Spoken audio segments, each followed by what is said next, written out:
Welcome to the Register's Report. My name is John Buckley. I'm the Register of Deeds of Plymouth County, and this show is about Plymouth County real estate. Our headline for the month is Plymouth County Real Estate Continues to Improve in 2014.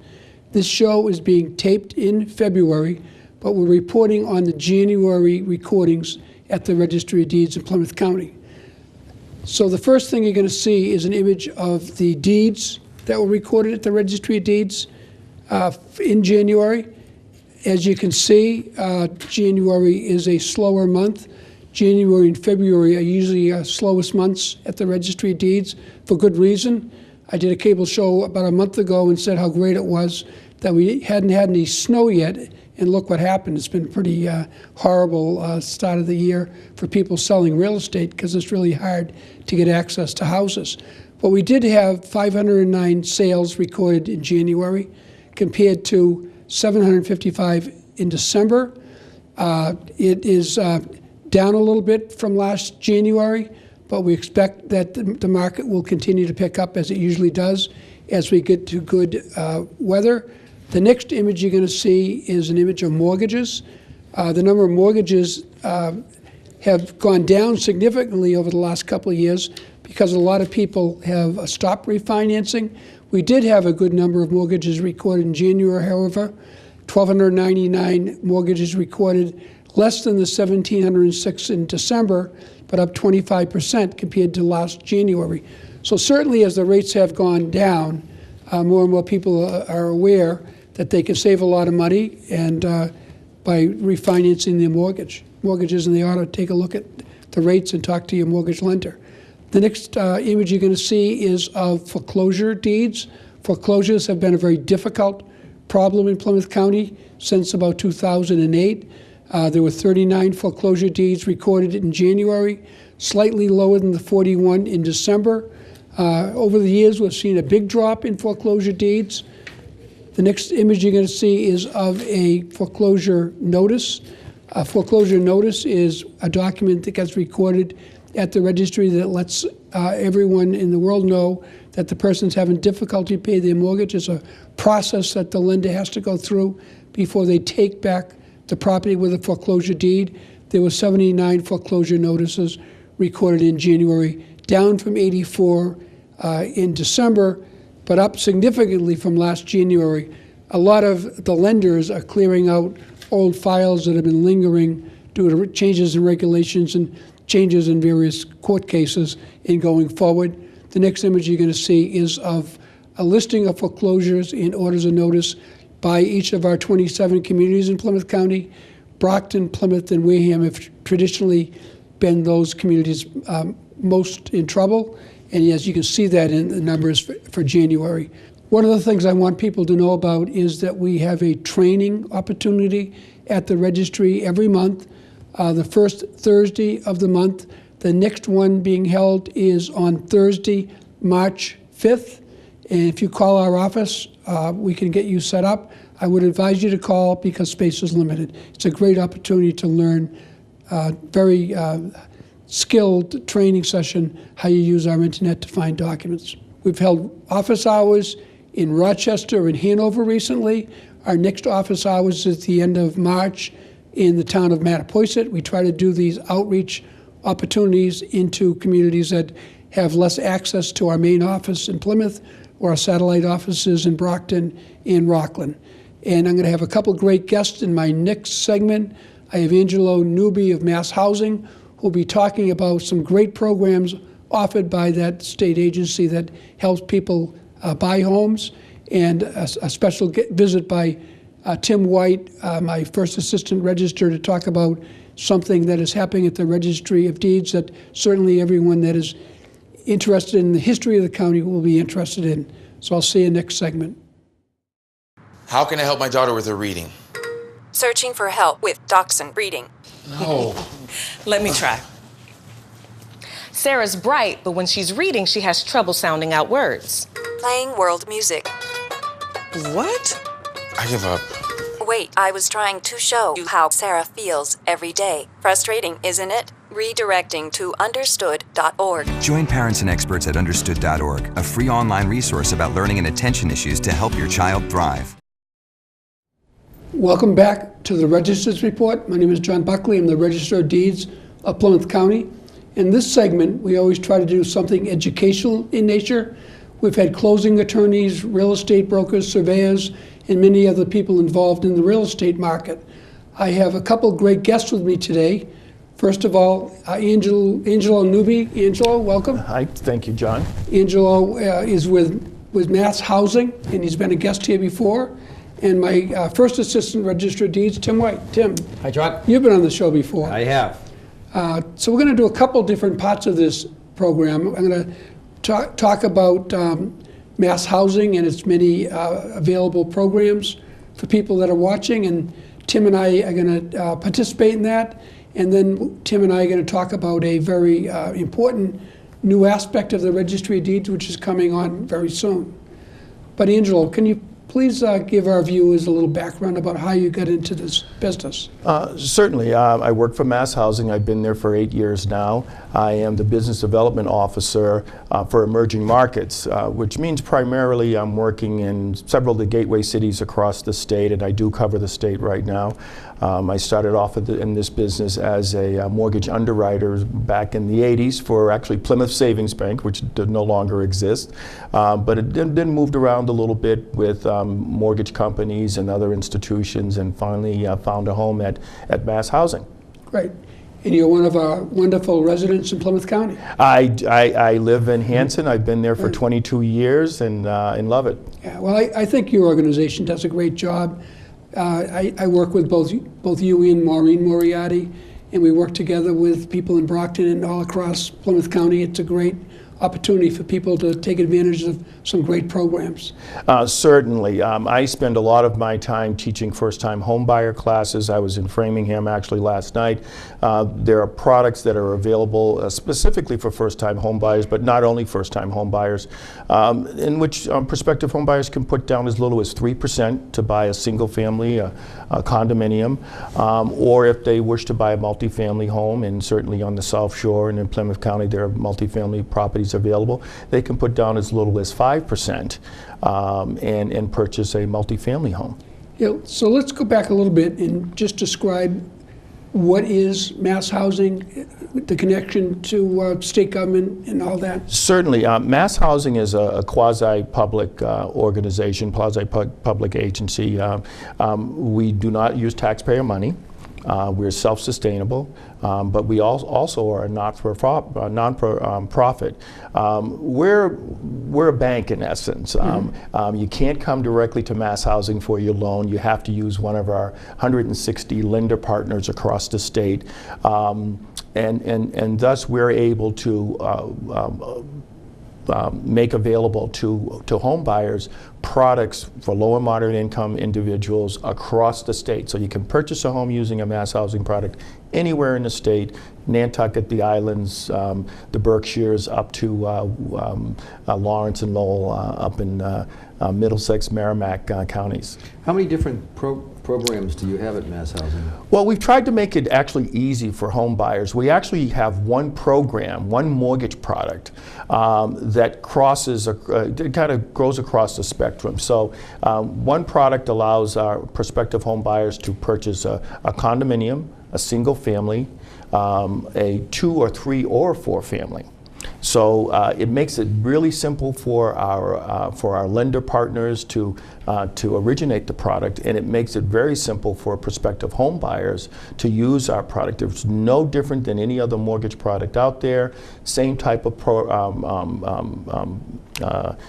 documentation that's needed. The lenders, whether they're a credit union or a bank or a mortgage company, all use the same product. Very simple product to use. And I know that Mass Housing's probably been a leader in financial education because you believe that's an important part of home ownership? Certainly. In order to obtain a Mass Housing product, prospective home buyers do have to take a first-time home buyer class. And for those individuals who are looking to buy a multifamily, there's a second tier because we believe that in order to sustain home ownership in the right way, you have to educate yourself. And Mass Housing is a very good product. There are some other products out there, but our main emphasis is to educate the home buyer. We want you to understand exactly what the process is so you make the right decision and you stay in your home for a long period of time. Right. I know when I talked to Maureen recently, she talked about insurance programs you have. Sure. Which are pretty interesting. Mass Housing is unique amongst state agencies or quasi-state agencies. In essence, we have our own mortgage company. So it enables our lender partners, one, to, if they decide not to originate loans with us, but use our mortgage insurance product. And the unusual aspect of it is that we have our unemployment insurance. So if you have a mortgage product with Mass Housing and you lose your job somewhere along the line over a 10-year span, we will cover your principal and interest payment up to $2,000 a month for 6 months. It's enabled us to keep over 1,000 families in their homes across the state at our cost. So the homeowner may be paying some minimal cost for mortgage insurance, but Mass Housing has been able to sustain those families, upwards of 1,000 families at about $1 million a month. We're able to keep them in their homes. And if you use it the first time for a couple of months, you go back to work, you still have a few months left. 5 years from now, 6 years from now, you're able to utilize the program again. Wow. And I know Tim's involved in Hingham on Affordable Housing Trust. I know the targets of your loans are middle-income people to low-income people. Yeah, one of the great things about Mass Housing is that our income limits are some of the highest in the state. We're at 135% of MSA, and what that means in practical terms is that homeowners can earn upwards to $122,040 and still afford a home. In the case of Hingham, where many people may say, well, we can't afford to live in Hingham. Well, under some of the lottery properties and affordable products, we will allow individuals to use our mortgage product, even though there may be some deed restrictions. And we're one of the foremost providers of mortgage products that include deed restrictions. So that would be along the lines of the permanent affordability. Exactly. We want to make sure that we reach out to that low and moderate income family that's looking to purchase a home. We may have some higher limits that are up there, but we also understand that individuals who are earning at 50%, 60%, or 80% still who can afford a home can utilize our product. And that's of the area median income? That's at the area median income. Yeah. Yeah. Can you give a little more explanation as to where do they come up with that area the area income? median income, we utilize actually HUD. So we use, and HUD changes their guidelines from year to year, housing and urban development.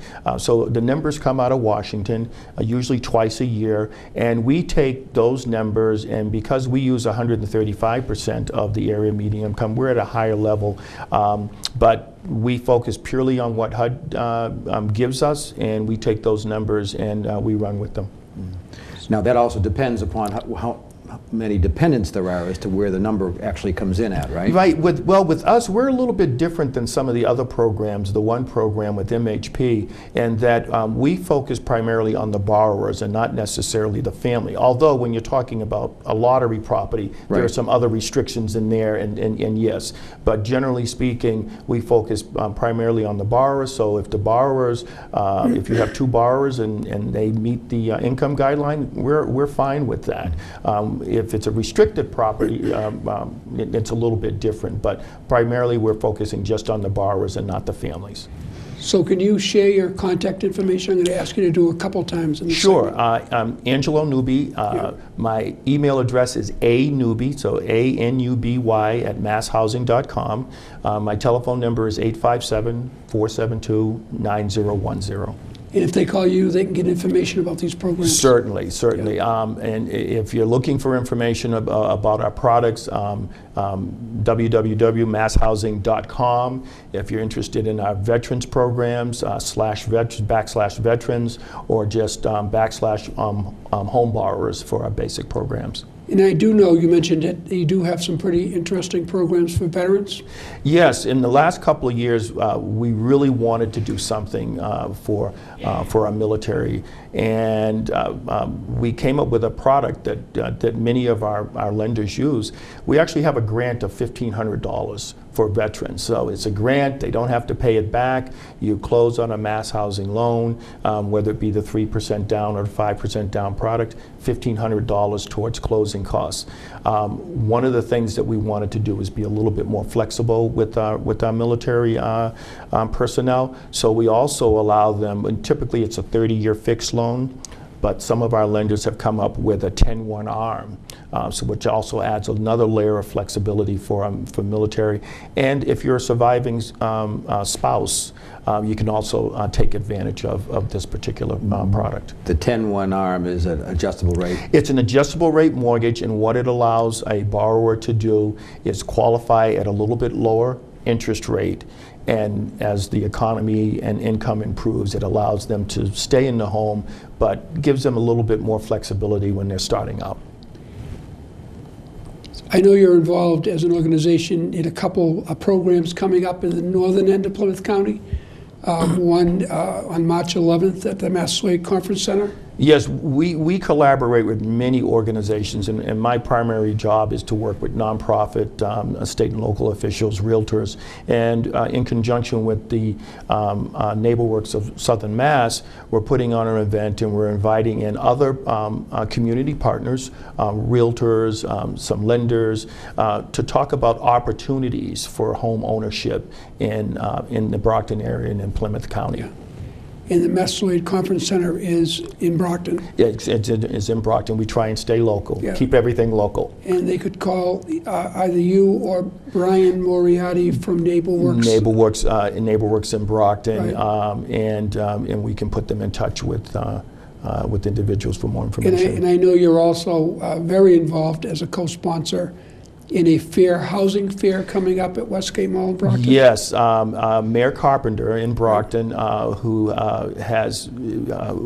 worked very diligently in putting together down payment and closing cost assistance program for Brockton, also wanted to reach out to the community. So we're working in collaboration with the City of Brockton and Westgate Mall.